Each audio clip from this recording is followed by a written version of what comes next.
Hey, it's Brennan, and today I have another game.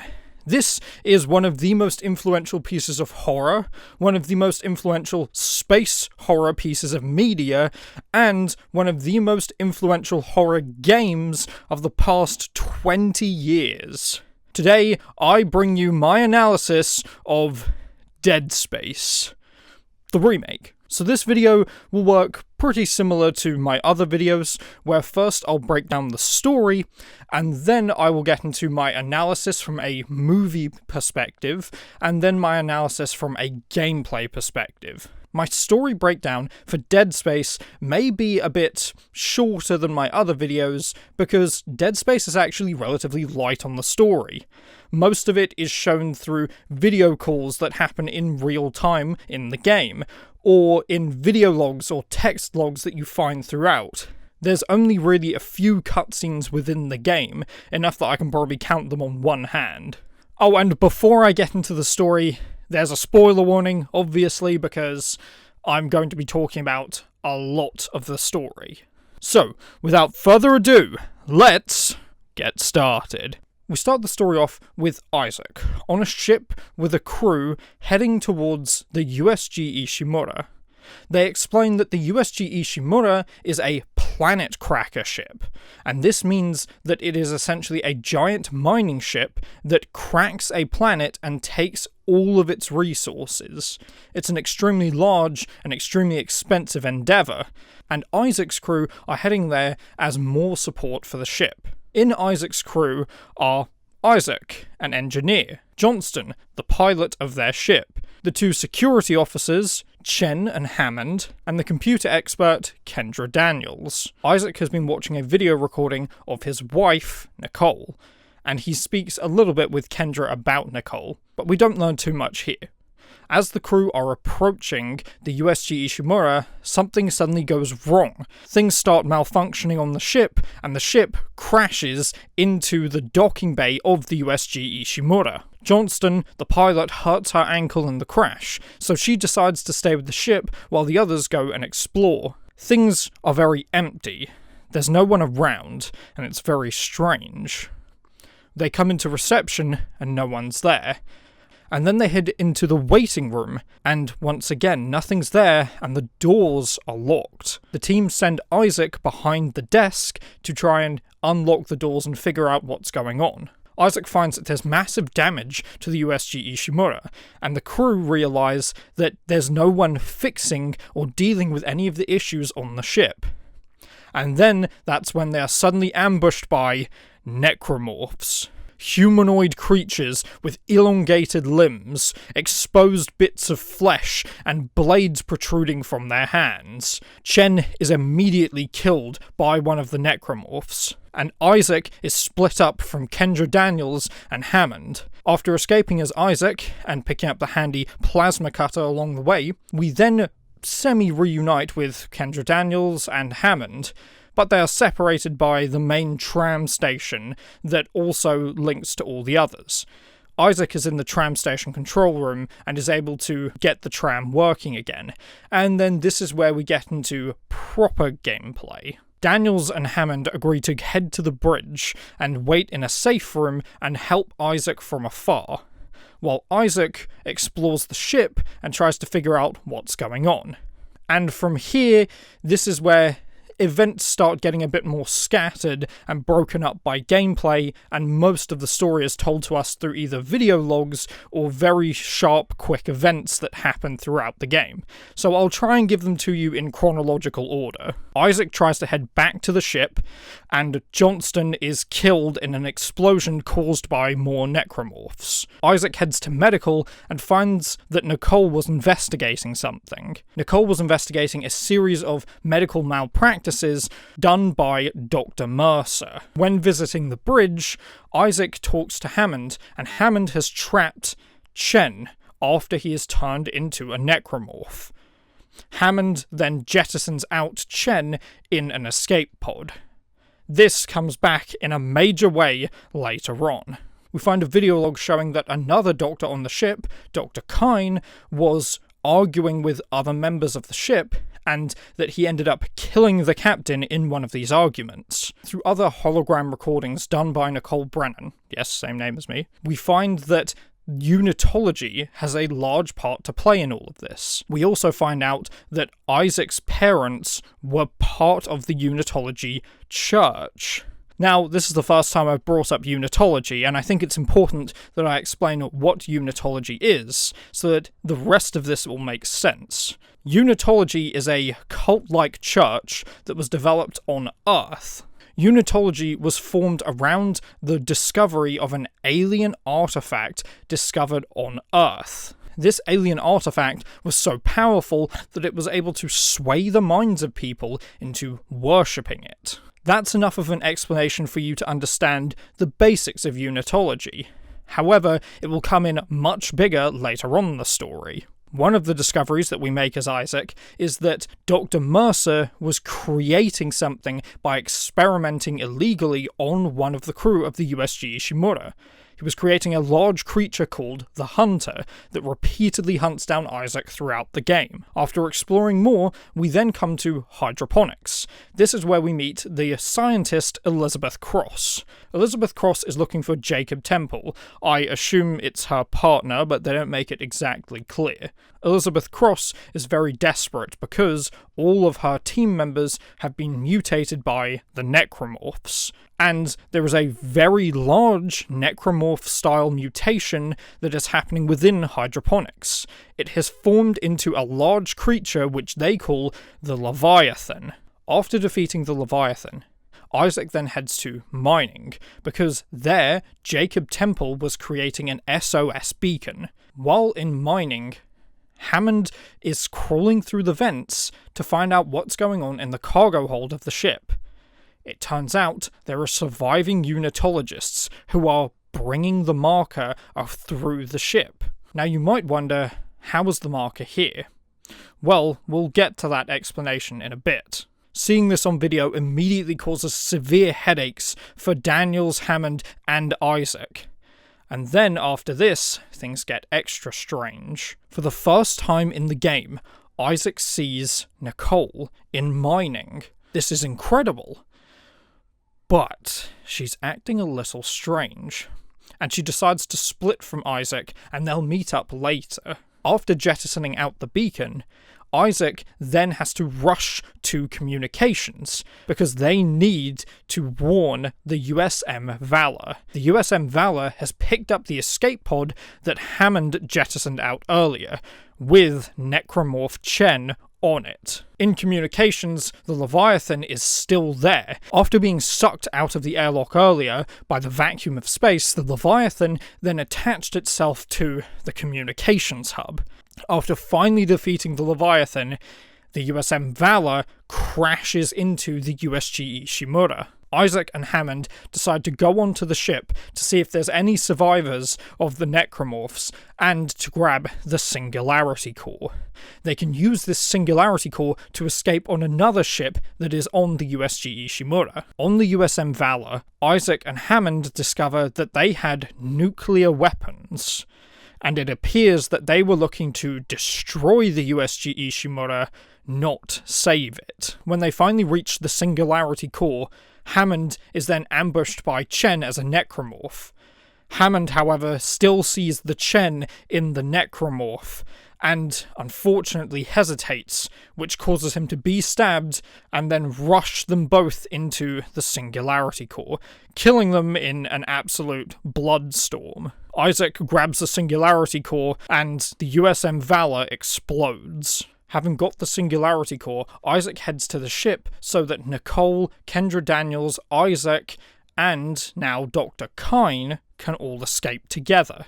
Dr. Kyne contacts Isaac and lets him know he's actually within the crew quarters of the ship. He tells Isaac that they need to escape with the marker, because that is the thing giving all the necromorphs their power. They are all psychically linked to the marker. When Isaac finally reaches the ship to put the Singularity Core in, he is then ambushed by Mercer and his hunter once again. After we kill the hunter as Isaac, the tentacles of a very large necromorph beast attack Isaac, and Mercer seems smug. until he too is attacked by the tentacles and killed. The tentacles take away the marker, and Isaac is dragged down into the ship once again. We then resecure the marker as Isaac and head to the docking bay of the USG Ishimura, back to where this game all started. Dr. Kyne and Kendra Daniels wait for Isaac, and just as Isaac is approaching, Kendra Daniels shoots Dr. Kyne. Kendra Daniels then flies off with the marker. It turns out this whole time, Kendra Daniels was an EarthGov agent. She then explains to Isaac what's really happened with the marker ending up on the USG Ishimura. The humans that discovered the original marker on Earth created unitology, but then they decided to create another marker of their own. The original Earth marker is designated as the black marker, and then this new human-made marker is the red marker. This red marker was then placed into Aegis 7, but when they did this, it seemed to awake the necromorphs. Now, there's not much of an explanation in this game as to where the necromorphs originally come from, but one thing is clear. The marker is the source of the necromorph's power. It psychically links all of them and tells people and necromorphs alike to become one together, encouraging humans to want to become necromorphs and necromorphs to want to kill and turn humans. Isaac is stricken by this knowledge, but there's no time. Nicole is in the control room of the docking bay, and she helps Isaac to remotely recall the ship. Kendra Daniels escapes in an escape pod, and Isaac and Nicole get into the ship with the marker so that they can take it to Aegis 7 and bury the evil once again. On Aegis 7, after transporting the marker to its final destination, Kendra appears once again, and she shows Isaac the video that changes everything for him. In this video, it shows that his wife, Nicole Brennan, actually committed suicide on the USG Ishimura. Nicole was overwhelmed.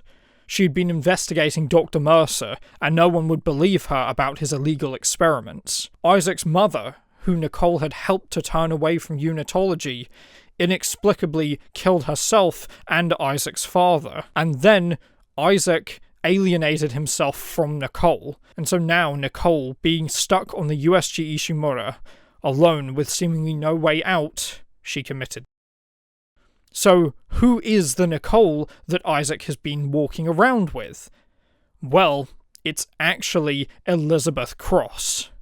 And Elizabeth Cross sees Isaac as Jacob Temple. Both of them were being tricked by the marker. And the irony is that Elizabeth Cross doesn't even know that Dr. Mercer already killed Jacob Temple earlier. So both of them have been seeing each other as dead people this whole time. Ever since seeing the marker through the video in mining, Isaac has been hallucinating. After this, Elizabeth refuses to give in, and refuses to give Kendra Daniels what she wants, the codes to the ship in order to get out of there.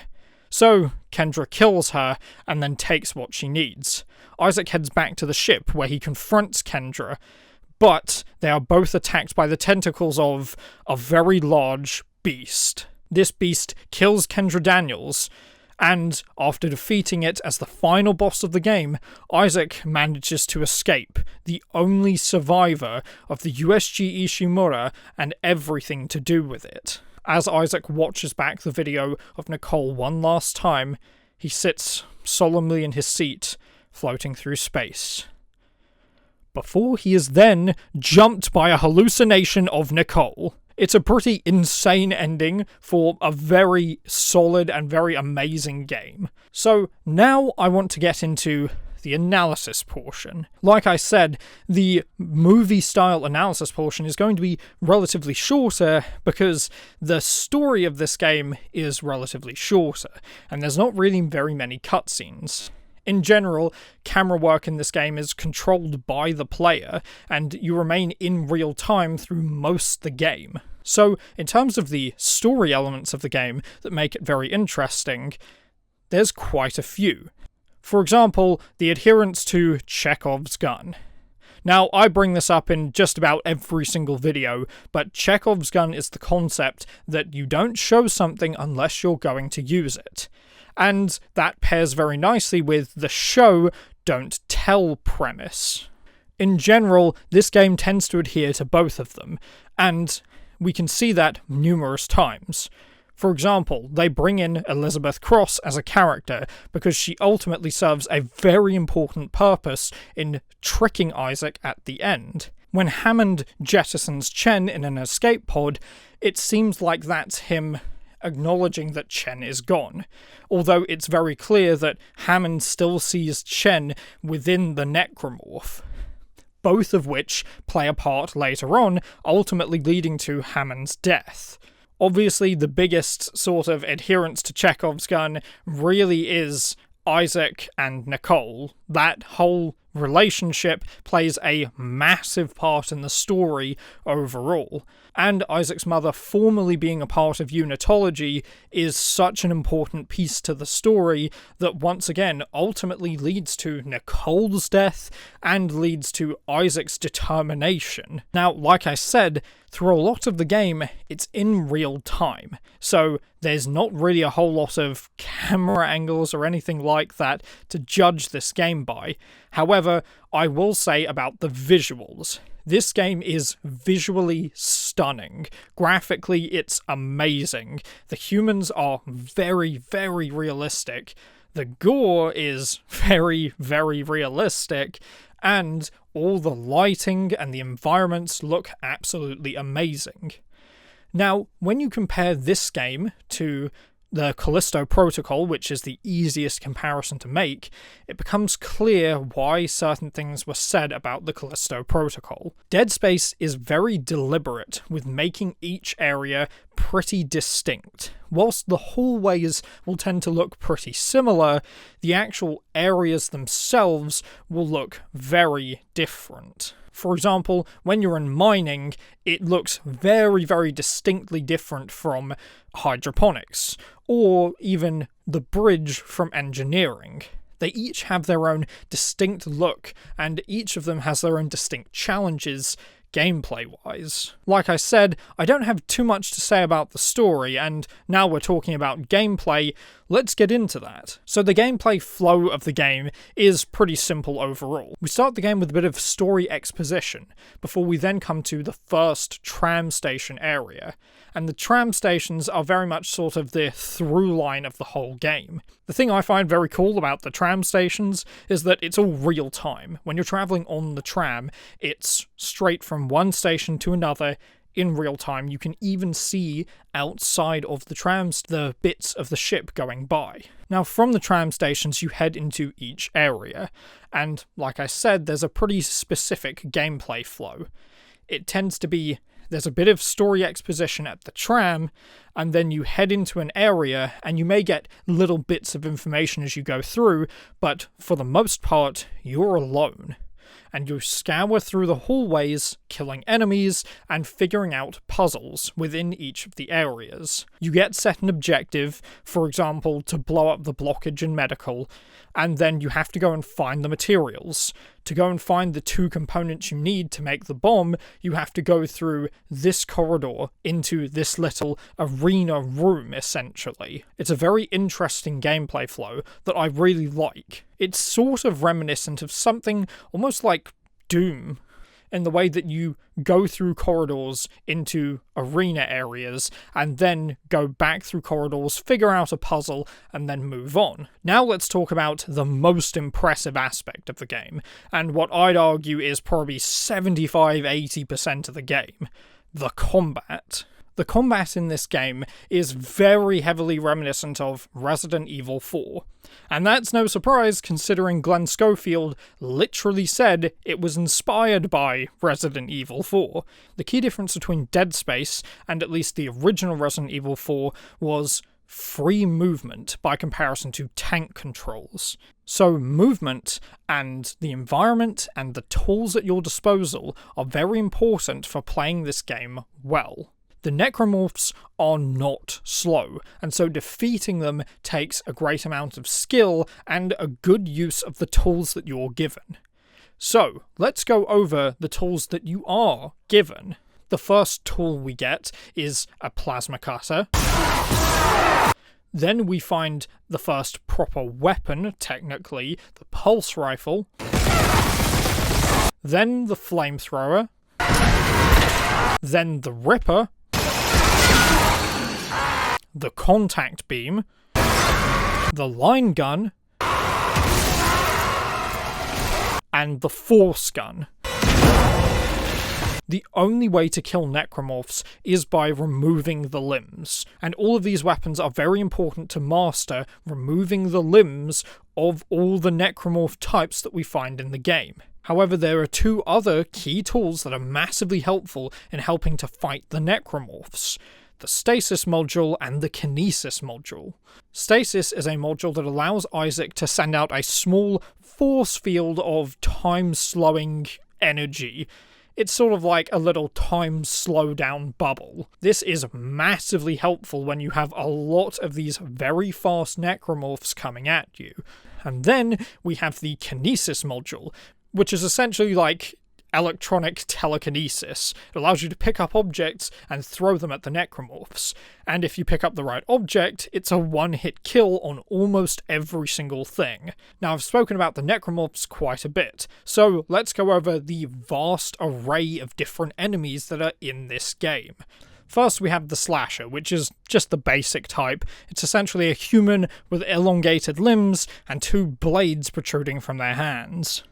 Then we have the Lurkers, which are essentially small, baby-like necromorphs that have tentacles that come out their back and shoot small projectiles at you. There is another enemy type that I actually don't know the name of that crawls on its front two legs and has a long tail which it can whip you with. Then there are the Infector enemies, which are bat-like enemies that go up and infect dead bodies. Then there are the Pregnant enemies. These are bloated necromorphs that, if you don't kill them in the right way, will spawn loads of smaller little enemies that latch onto you. These smaller enemies are called Swarmers. Then there are the Brutes. The Brutes are quadrupedal enemies that are so massive and armoured, the only way to kill them is to slow them down with stasis and head around behind their back, cutting off their limbs with a very powerful weapon. Then there are the Guardians, which are enemies that are stuck to the wall in these massive flesh blobs and have tentacles that come out. You have to destroy these tentacles before they then spawn other small little tentacles that can come out the ground. The tentacles that come out the ground will then shoot more projectiles at you. Then there are the Wheezers. The Wheezers produce toxic gas. Isaac has a limited amount of oxygen on him, so he has to use enzymes on these Wheezers to destroy them and get rid of the toxic gas. Then there are the Exploders. These are enemies with large bulbous arms that are highly explosive. These, however, are very tactical enemies, because if you explode them near other enemies, you can kill other enemies with their explosions. Then there are the Dividers. These are lanky enemies that, when you take them down, split off into smaller other enemies. These smaller other parts that they divide into are less durable than the main unit, but still can be very troubling. And the head, which is also known as a Creeper, can actually rip Isaac's head off and implant itself into Isaac's body. I found this out the hard way. Then there are Twitchers. Twitchers are the result of necromorphs attacking USM Valor soldiers. These soldiers had stasis modules on their suits, and so these enemies are combined with the stasis modules, allowing them to move very, very fast unless you blow up their stasis module, which will then create a force field of stasis. Then there are Pukers, which are other forms of the main necromorphs that spit bile at you. Then there are the more boss-style enemies. This would include the Hunter, which is a creation of Mercer, which is a necromorph that is extremely fast, strong, and quick regenerating. The other boss enemies also include the Leviathan and the actual beast at the end of the game. Now that I've listed off all the weapons and all the necromorphs that you have to fight, let's talk a bit about the environments that you fight them in, because the environments are just as interesting as the actual necromorphs.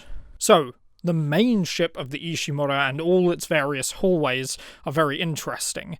They'll have various beams, mop poles, blades, and there are various vents that you can find throughout. One of the main aspects of this game is randomized events. Randomized events are so interesting because it means that even in the same playthrough, if you die and you head back to the same hallway, you can have necromorphs spawn and attack you at random. This means that even in one playthrough, you are not safe, no matter where you go. There are, of course, scripted necromorph attacks that you will always have to do, but these randomized ones really throw you off and make the game a lot scarier because you never know when you're going to turn a corner and out of a vent a necromorph will appear. Another interesting feature I find about the game is the New Game Plus mode. So when I was recording for this video, I played on New Game Plus. And in New Game Plus, there are new, stronger enemies that will appear in some of the scripted combat encounters. These aren't randomized, these are scripted, so it does mean that if you die to these much more powerful enemies, you can at least prepare a bit better. And since you start the game off in New Game Plus with all your weapons, you can use things like the contact beam, the line gun, to take on these much more powerful enemies. Now let's talk about each of the areas within the ship. Medical is very interesting because there's a lot of various bits just placed everywhere. It sort of looks like the standard parts of the rest of the ship with hospital beds and medical equipment in it. When I originally filmed this, I completely forgot to mention the lab testing areas in medical as well. Those are pretty awesome. I love those. Then there's hydroponics, which is filled with plants and pretty distinct from this plant ambience. Then there's the mining and ore storage area, which is pretty distinct because rocks. Okay, joking aside, there's actually quite a number of things here that are quite interesting, like the laser traps in the area. There's the crew deck, which is quite interesting because you get to see the lavish suites by comparison to the mining deck and the other areas of the ship. And also, you get to play a little basketball. There's the engineering deck, which has a lot of heavy machinery, great for some jump scares and very loud, overwhelming noises. There's the bridge area, which the central room is sort of a big arena, very good for the big combat encounters that happen there. And it also links to several other smaller areas, which introduce us to some new mechanics, like the electric floors, and the asteroid-destroying guns. Then there's the maintenance deck and the flight deck. The two of them are less distinct areas. Then there's Aegis 7 itself. Aegis 7 is quite interesting because by the time Isaac gets there with Nicole, it's almost entirely covered by the corruption. The corruption is basically just necromorph flesh that seeps its way over things. You'll see that all throughout the ship. And it also is a lot slower to walk on, and can have bodies that sort of pop out of it and attack you.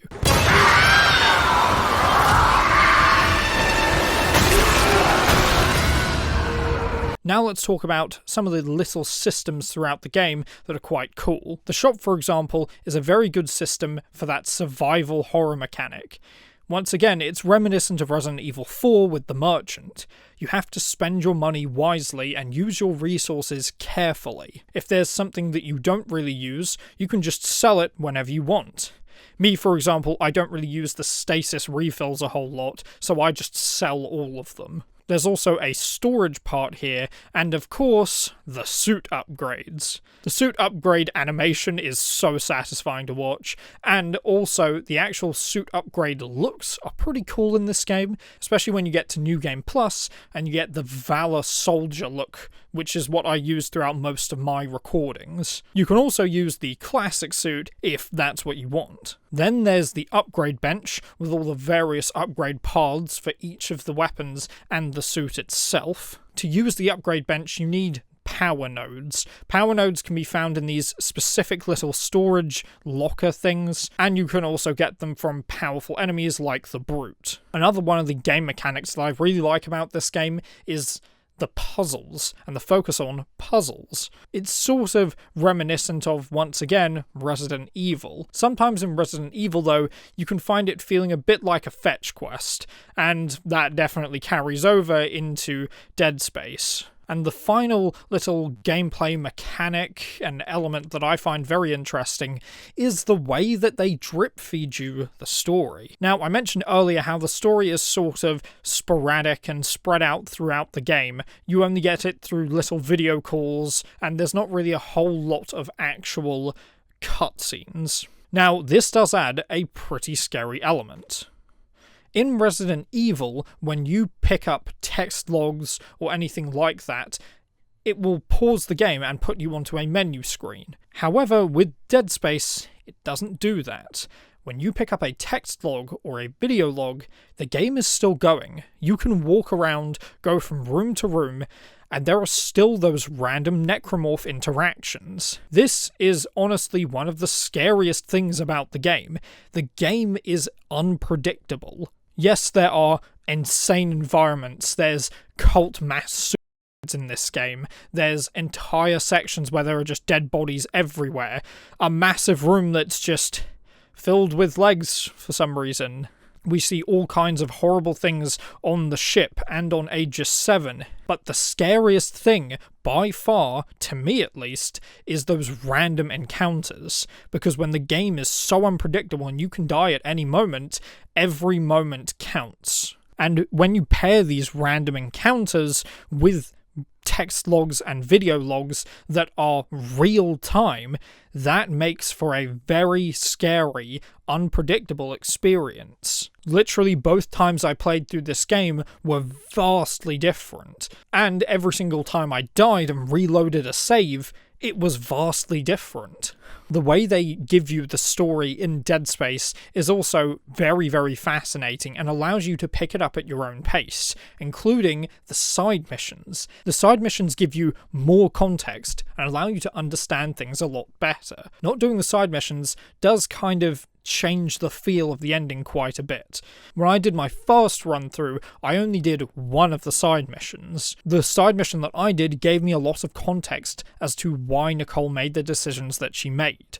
However, I didn't do the other side mission, which explains a lot about Mercer. When I did this other side mission in my second playthrough, it changed my perspective quite a bit on Mercer's character. Now, when it comes to the game overall as a whole, I think there are 3 easy comparisons to make with this. So the first point of comparison would be the movie inspirations, Alien and Event Horizon. Glenn Schofield clearly liked that sense of being trapped on a spaceship and wanted to recreate that with Dead Space. Then the second point of comparison is from a gameplay perspective, and that would very easily, of course, be to Resident Evil 4. Once again, Glenn Schofield spoke about Resident Evil 4 and how it inspired him to create Dead Space, and one of the things he wanted to change from Resident Evil 4 to Dead Space was the movement, and that worked out very, very well in the long term of third-person shooters. And the final point of comparison is to another game that I already made a video on, Callisto Protocol. Callisto Protocol is very interesting in the way it compares to Dead Space. Both of the games have kind of similar stories and similar settings, but the protagonists and ultimately direction that the games were taken was very different. In Dead Space, things are a lot more emotionally charged, and Isaac tends to be fueled by his emotions, his need to save Nicole, his goal to save the others. He ultimately does want to save Danny and Elias, but when the game starts out, and throughout most of the game, he's a lot more focused on himself. There are 2 other aspects that differ the games, in my opinion, the most, and both of them are gameplay elements. The first is the randomness, and how much of the game is down to the control of the player. Dead Space is heavily focused on the control of the player and the ability to go through scenarios yourself in real time. This makes the game very creepy and not very cinematic, because a lot of the time it's very, very real in your face and you are stuck in with the enemies and trying to fight it out and escape. However, you compare that to Callisto Protocol and things are very different. There's a lot more cinematics. A lot of things are taken out of the control of the player. Now, my memory is a bit hazy about the game because I haven't played it for some time, but I don't remember any random encounters either. This difference is quite key in establishing a difference in the tone of horror that the two games use. Both are very gory and have similar stories, but like I said, they just approach it in different ways. And then there's the actual combat. Now, the combat for Callisto Protocol was quite controversial, but I think it did make for a pretty unique experience. However, Dead Space has a unique experience because of the uniqueness of the firearms and the ways in which you have to kill the enemies. In Callisto Protocol, you can kind of go through most of the game just on melee. However, in Dead Space, you have to use quite a range of your tools to escape through most encounters. Each enemy has a different tool that works best for them. For example, when you're dealing with smaller swarm-like enemies, whether that's from the dividers or from the actual swarmers, it's actually best to use a flamethrower. But if you're dealing with something like a brute, you're probably going to want to use a contact beam and the stasis module. And the variety of the different ways you can use the weapons, especially having their secondary fire modes as well, makes the game very, very interesting and very random and varied in the way that you play it. Now, to round this video off, I'll give you my thoughts overall on Dead Space. So, when it comes to the story, I do think there are some slightly predictable elements to it. There's a very clear focus on the corruption of the higher-ups at the ship, and when you can kind of get that sense of the story is about corruption, you can kind of work out that there's a larger conspiracy here. In many ways, if you've played the Resident Evil games, there's a lot of familiar story elements within Dead Space. However, I will say there are some interesting story elements that I see explored in this game that aren't really explored elsewhere. For example, the hallucinations aspect. Whilst we have seen that in other games, I do feel the way they do it in Dead Space is fairly unique. However, like I said earlier, the story in Dead Space is fairly light. The gameplay is the main aspect to the game, and the gameplay is fantastic. To be honest, I find it really disappointing that they're not going to be making a second Dead Space Remake, because this game was so incredible. They took everything that made the original Dead Space so good and just amped up those graphics, made everything as smooth as possible. This truly was one of the smoothest third-person shooter experiences I've ever had, and one of the smoothest survival horror experiences I've also had. This is one of the few games I've played where I actually jumped at some of the scares. It was pretty impressive how well the atmosphere and the tension was built. The environments are all incredible, and the combat is also amazing. Overall, I enjoyed this game so much that I was glad to play it through a second time to film for this video, and I want to play it through a third and a fourth time because there's so much to do, so many upgrades to get, so many gameplay elements to unlock and explore. The more I played the game, the better I felt myself getting. There is a bit of a learning curve to some of these weapons and to using the stasis and kinesis modules, but once you get past that learning curve, the gameplay is absolutely phenomenal. Well, that's all from me on Dead Space. I hope you enjoyed the video. If you did, leave it a like. And if you want to see more videos like this from me on future movies and video games, subscribe, because I will be releasing more videos very soon. Bye-bye.